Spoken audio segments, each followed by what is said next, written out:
తిరుమల రెండవ ఘాట్ రోడ్డులో అగ్ని ప్రమాదం చోటు చేసుకుంది. రన్నింగ్ కారులో ఒక్కసారిగా మంటలు చెలరేగాయి. దీంతో వెంటనే కారును సైడ్కి ఆపి వాహనదారులు పరుగులు తీశారు. భాష్యకారుల సన్నిధి దగ్గర ఘటన జరిగింది. దీంతో హుటాహుటిన ఫైర్ ఇంజన్తో మంటలు ఆర్పారు. అయితే మంటల్లో పూర్తిగా కాలిపోయింది. వాహనదారులను తూర్పుగోదావరి జిల్లా రావులపాలెంకు చెందిన వారిగా గుర్తించారు.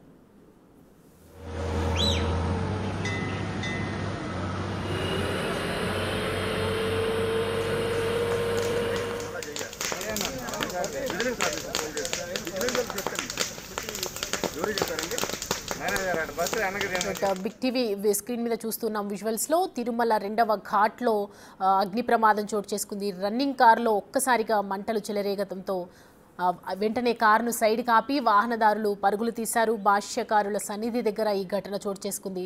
దీంతో హుటాహుటిన ఫైర్ ఇంజన్ సహాయంతో మంటలు ఆర్పారు. అయితే మంటల్లో పూర్తిగా కాలిపోయినటువంటి దృశ్యాలు మనం చూస్తూ ఉన్నాం. కారుని వాహనదారులు తూర్పుగోదావరి జిల్లా రావులపాలెంగా చెందిన వారిగా గుర్తించారు. ప్రస్తుతం పోలీసులు దానికి సంబంధించి చూస్తూ ఉన్నారు. అక్కడ మనం చూస్తున్నాము పెద్ద ఎత్తున మంటలు ఎగిసి పడినటువంటి దృశ్యాలు కనిపిస్తూ ఉన్నాయి. ఫైర్ ఇంజన్ సహాయంతో మంటలు ఆర్పుతూ ఉన్నారు. చాలా సేపటి తర్వాత అదుపులోకి వచ్చినట్లుగా తెలుస్తోంది.